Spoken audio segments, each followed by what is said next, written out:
Thank you so much for joining us for CBN NewsWatch. I'm Ephraim Graham. Ahead today, Israel still dealing with Hamas terrorists as still receiving hostage remains while waiting for more to be returned, and the Israeli military striking Hezbollah targets in Lebanon. We're going to bring you the story. It's coming from Jerusalem. President Donald Trump threatening to send American military forces to the African nation of Nigeria to stop the slaughter of Christians there. We're going to hear what the president is saying about protecting Christians in that country.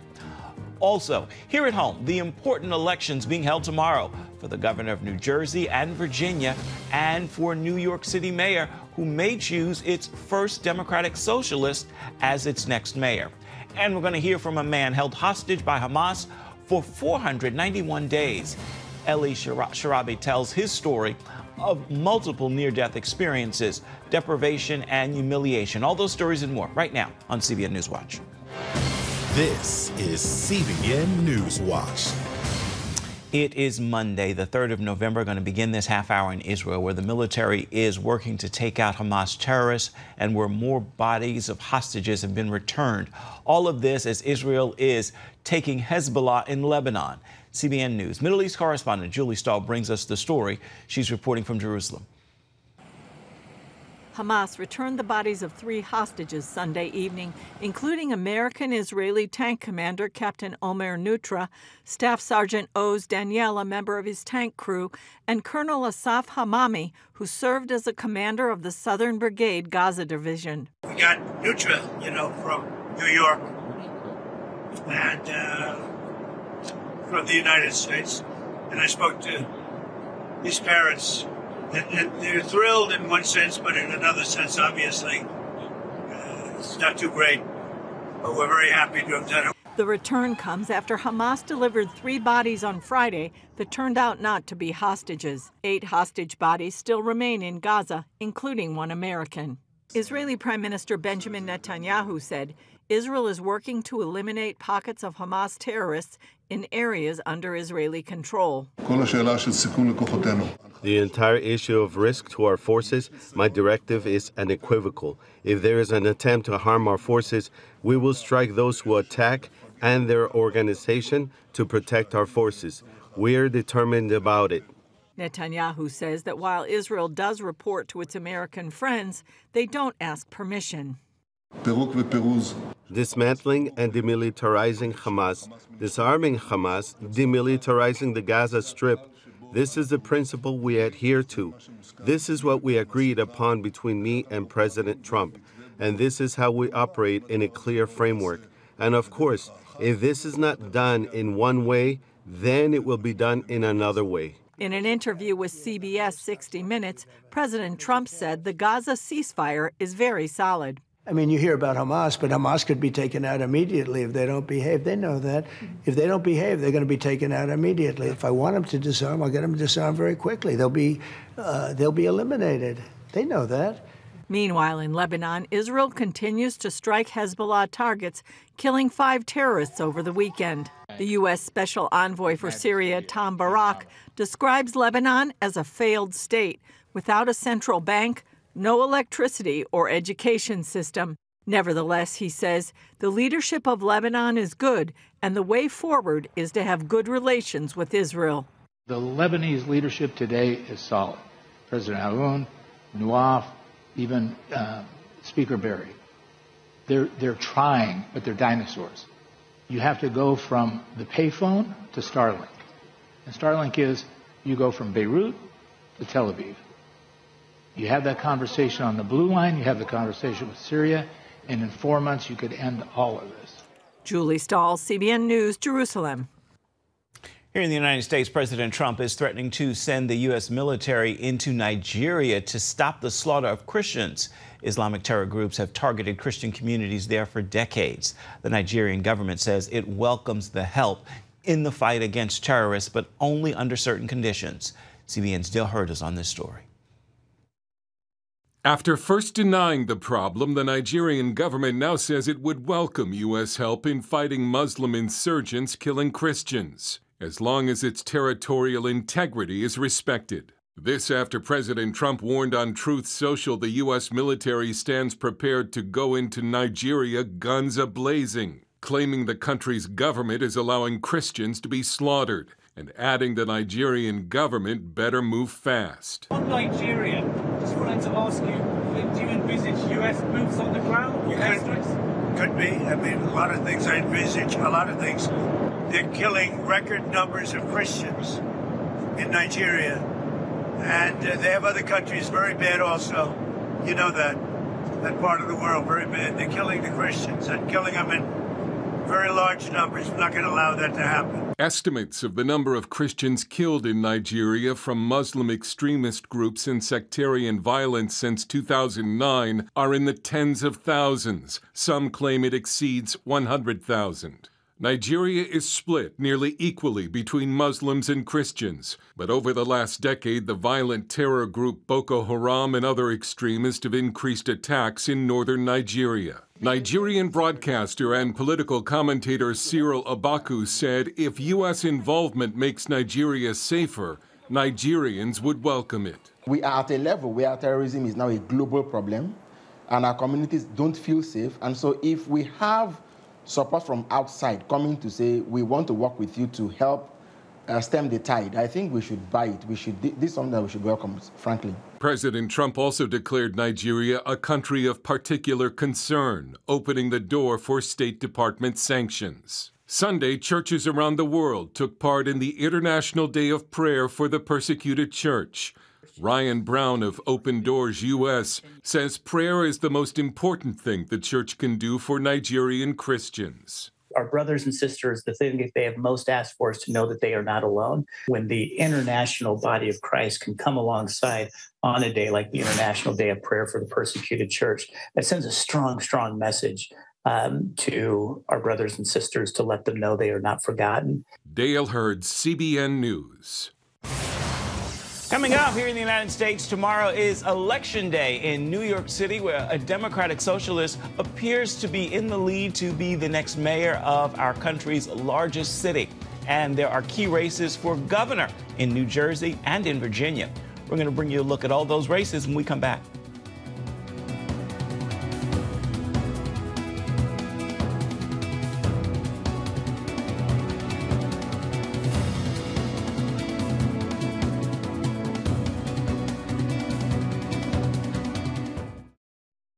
Off-year elections don't normally garner much attention nationally, but this year is a bit different. A record number of New Yorkers have already taken to the polls to cast their vote for the city's next mayor. And it is not just New York. Heated political battles are playing out in other parts of the country as well.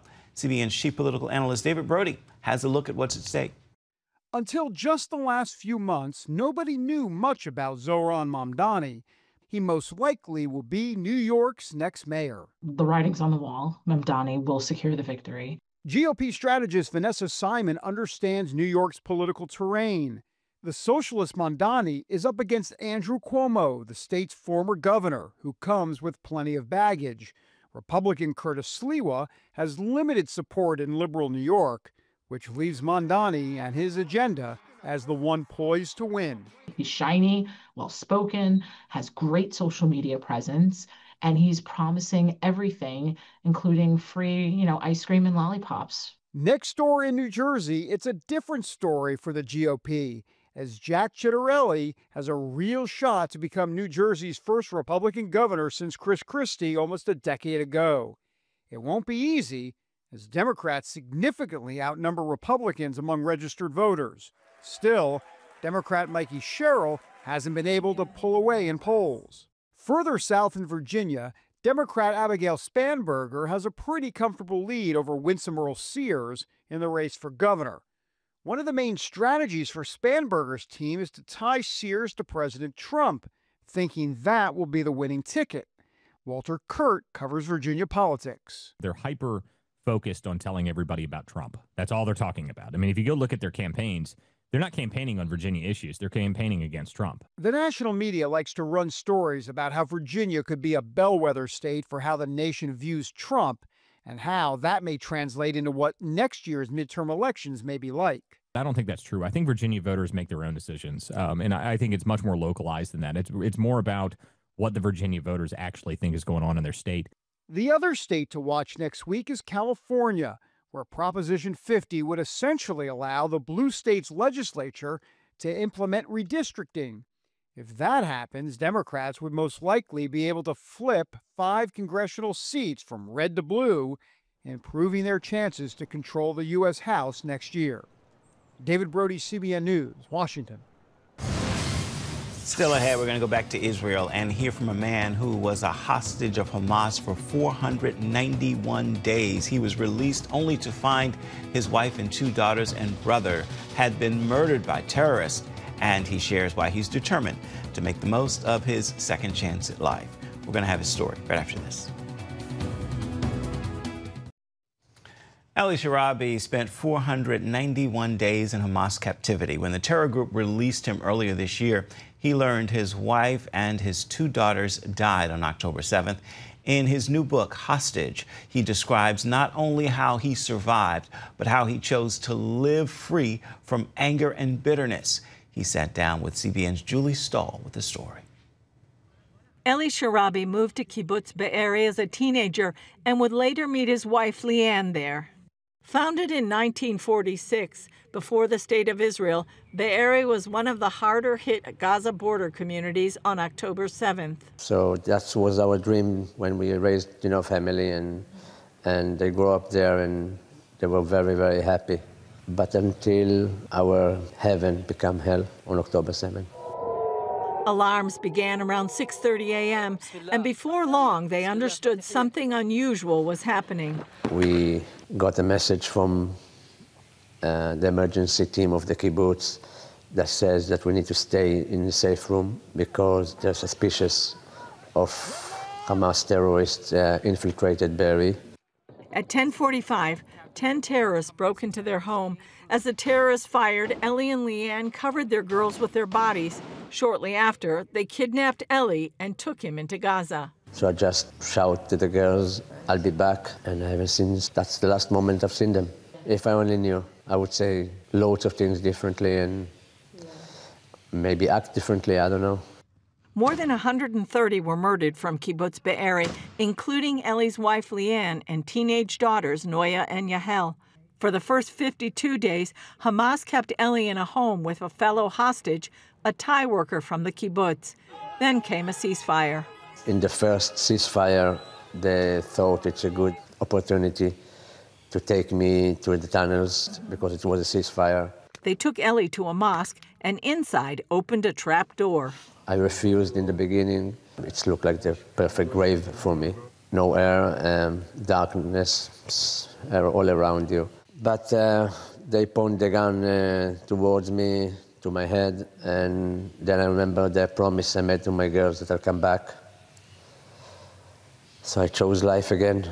After descending more than 150 feet underground, he met other hostages and spent nearly 15 months living in tunnels. All these times, it's loads of humiliations on a daily basis, loads of psychological terror against us, from time to time violence. You're chained most of the time. The hygienic condition is horrific. Every 6 weeks you have a bath with a half bucket of cold water,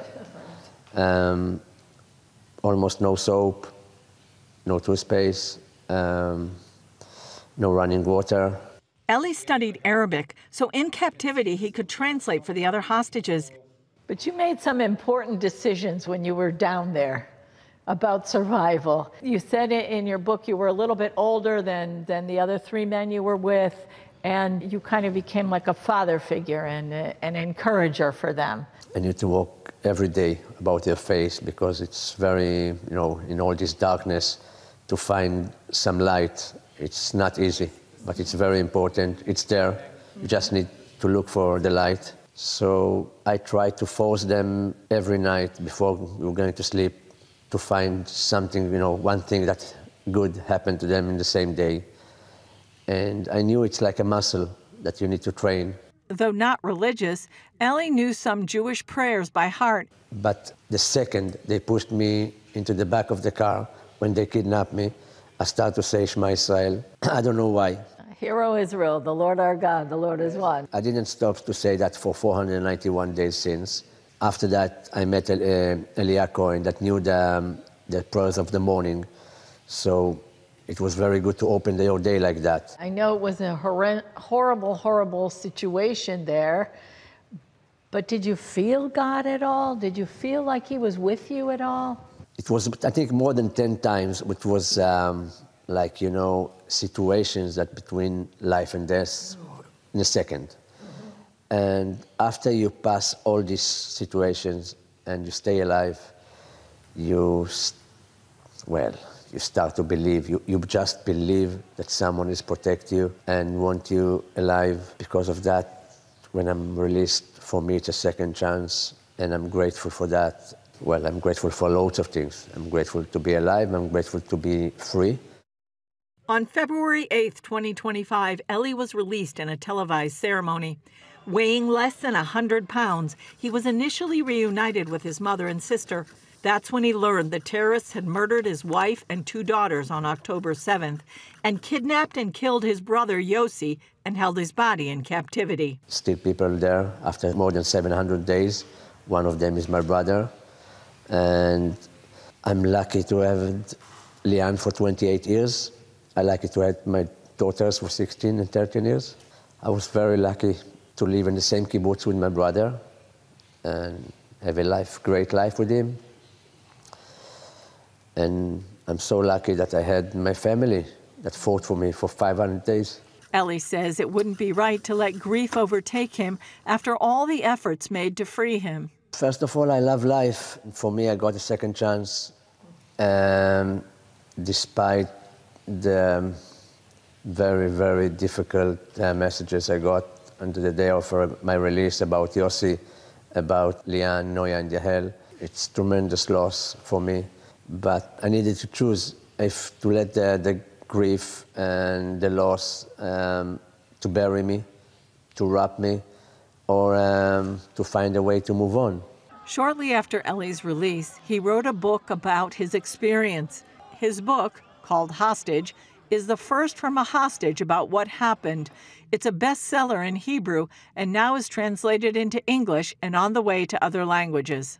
It was a very therapeutic process for me, and I felt this testimony should be heard and should be written for the history of Israel, for my history. Despite the treatment he received, Eli wants people to take something positive from his book. The main thing is appreciation for basic things in your life, because when you lose your freedom, you understand freedom, it's priceless. Eli is using his voice and experience to let world leaders know what really happened. Places like to be in UN, to make a speech there in Security Council for 20 minutes and give them all the facts that I've seen. It was very, very meaningful for me. Maybe most important is that he's not dealing with negative emotions.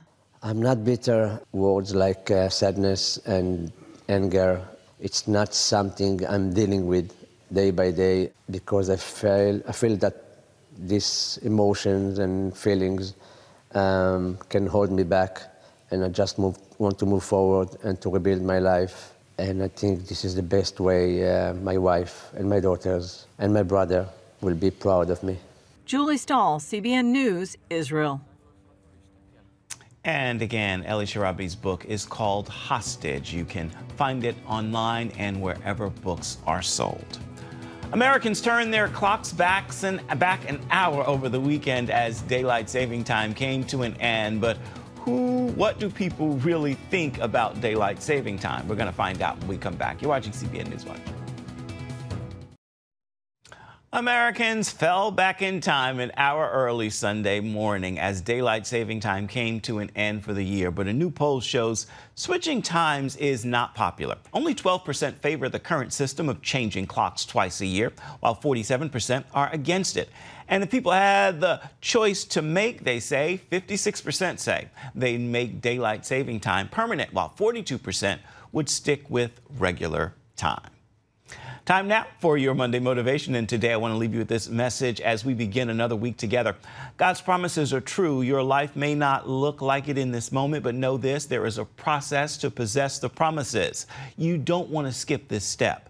This time of waiting isn't for nothing. Remember, the process prepares you for the promises. That will do it for this edition of CBN NewsWatch. Remember, you can always find more of our news programs on the CBN News channel. You can find them there at any time as well as online. That address is cbnnews.com. We'd love to know what you think about the stories you've seen here today. You can do that by emailing us, newswatch@cbn.com. You can also reach out and touch us on Facebook, Instagram, and X. Make it a marvelous Monday. Come right back here tomorrow. We'll see you then.